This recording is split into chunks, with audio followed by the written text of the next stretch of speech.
everyone, and welcome back to Art a la Carte. And in this episode of Watercolor Wednesdays, I'm going to be teaching you about paintbrushes and what kind of brushes to use, what kind of brushes are out there, the different sizes and shapes. In our last Watercolor Wednesdays, we talked all about different kinds of watercolor paper and what kind of paper to use, what kind of paper is out there, how to manipulate non-watercolor paper, and how to prep your paper for watercoloring. So if you missed that video, make sure to head back over there, check that out, or you can always check out the playlist for how to watercolor, which I'll leave a link to it in the description box below. Okay, so let's just say that you have your paper and you have your paints ready to go, but what else are you going to need? You're going to need brushes, lots and lots of different brushes, or just a couple. So how do you know which ones to get? How do you know which ones are good? How do you know what size and all that? I've learned how to figure out what the medium does, what the tools do, and how to manipulate them and use them to work for me. So I'm going to share my knowledge with you today. So how do you know which brush to use, which one's good, all that. Let's take them one at a time. First brush that we all probably come to know is the stupid plastic brush. This is in a lot of your really inexpensive watercolor palettes that you get at the dollar store. Yeah, I'm usually not mean to any kind of art supply out there, but I seriously, if you have one of these ones, the best place for it is the trash can. There's really no good that can come from this brush. But let me tell you why. So here we are, meet little plastic watercolor brush. Hello, my name is Plastic Watercolor Brush. We call him Plastic Watercolor Brush not because his handle is plastic. Nope, that's not why. We call him that because his bristles are plastic. Yep, that's why I'm called Plastic Watercolor Brush. The reason that plastic bristles are not a good thing, at least this quality of plastic, is it does not allow you to manipulate the water very well. And to show you, I will actually demonstrate with plastic watercolor brush. Oh, thank you, I'm honored. You should be. All right, I'm going to take in some paint here. Now, automatically you can see that the watercolor isn't flowing through the brush neatly. It's kind of just glumped in here, and I can't get a point to this. It's very flat on all sides. And when I begin to apply my paint, there's no, I can never guarantee what this paintbrush is going to do. I can't get a consistent line. Okay, so that was consistent. But being consistent, it's not consistent because usually it's not consistent. See, there you go. So even though that was a consistent line, out of these three, using the same strokes, see how I'm not getting the same stroke no matter what I do. It's just different. I can't guarantee it. If I turn the brush slightly, I'm going to get a totally different thing. I can't rely, now, I know people are going to say, watercolor, you can't rely on what watercolor is going to do. To a point, yes, but to a point, you should always be able to trust what your brush is going to do. You might not be able to always know what the paint is going to do, but you should be able to know what the brush is going to do. Now, can I paint a picture with this paintbrush? Yes. Yes, I can. Would I want to? No. No, I would not. Because this is not a fun thing to paintbrush. If you try to paint with this, oh, yeah. This is just a personal preference. You may love this brush, and you're free to love it, but I would not recommend it.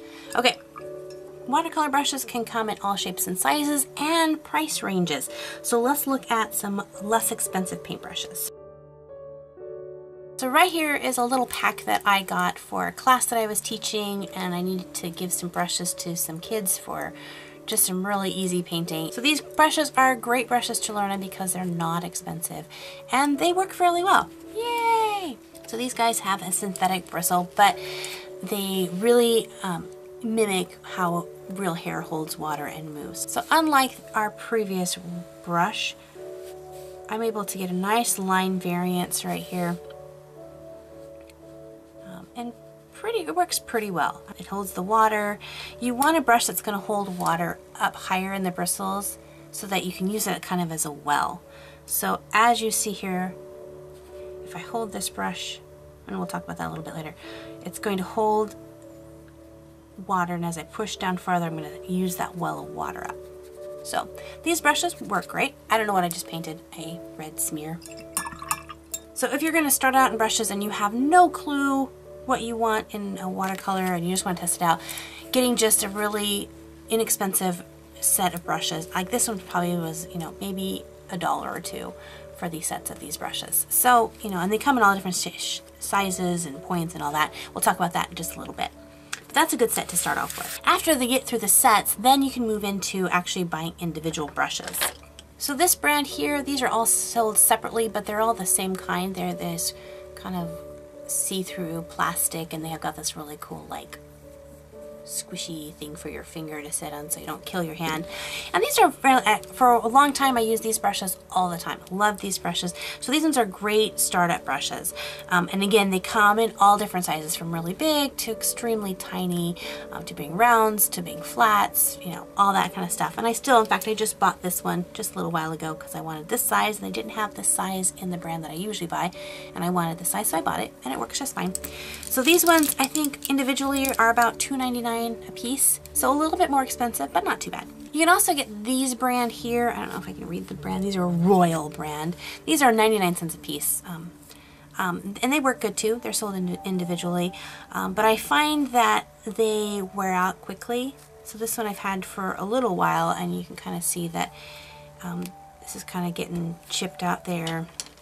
You can see this one is getting really old. Later on in the video I'm going to explain kind of why this kind of happens, and it's a no-no, an artist no-no. So what's the brand that I really like? I like this Princeton brand. I get these in my local art store, and these are a great brush. I really like them. They're not super duper expensive depending on the size that you want. I think this one was like $5 for this brush, and this one has lasted me for years and years and years. Probably a good 5 years, I would think. So I've collected these in all sorts of various sizes, and I really, really enjoy this brand of brush. So I have one of these brushes, and these ones are stinking expensive. In fact, my mom found this in a trash can. Someone had thrown this away, and she swiped it out of the trash can for me, and so saved it from a fate most unkind and gave it to me. So this one's actually made in Japan. I don't know. It's a connoisseur. The connoisseur of paintbrushes, but this one's a really nice paintbrush. I don't own super duper expensive paintbrushes because I've learned how to use the medium grade paintbrushes to do exactly what I want. Maybe if I used, you know, the $30 paintbrush, I would be, you know, thinking that these were somewhere on the line with these guys, but I'm happy with this set. I'm happy with what these guys can do for me, and so yeah, you don't have to buy the most expensive stuff out there. Just find ones that work well for you. So how do you know when your paintbrush is dead? This paintbrush is the granny paintbrush of all my paintbrushes. In its day, this paintbrush used to be well loved and used, but you can see that the paint bristles have really clumped together. They've broken off. He's just a little stumpy guy. His handle is really worn out, so yeah. I don't do a lot of painting with this guy. What do I use this guy for? I use this guy for stippling. So if I need to go around here like this and make some stippling motions, I will use this guy because I'm not going to damage him any more than he already is. And I get this really nice brush that I can stipple with. So this is what I use him for until he's finally spidered out. That's what my final term for a dead paintbrush is when he spiders out and all of his bristles are flat on the top and they just stick out on all sides. Kids often will spider their brushes because this is how kids paint. They just go like this and, oh, poor brush. You don't ever want to do that, which I'll talk about that more in our technique video. But once you get to a paintbrush like this, it's time to retire him or find a use for him as a stippling brush or something. So this paintbrush here is almost spidered. You can see how the bristles are kind of floofing out. And the reason why this one wouldn't be so good, they don't stick together. So as I go to paint a line, I'm getting those wild hair bristles that are not going to allow me to have a nice thin line.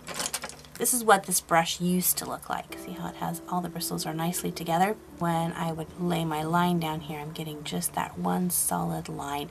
I'm not getting the wild hair bristles.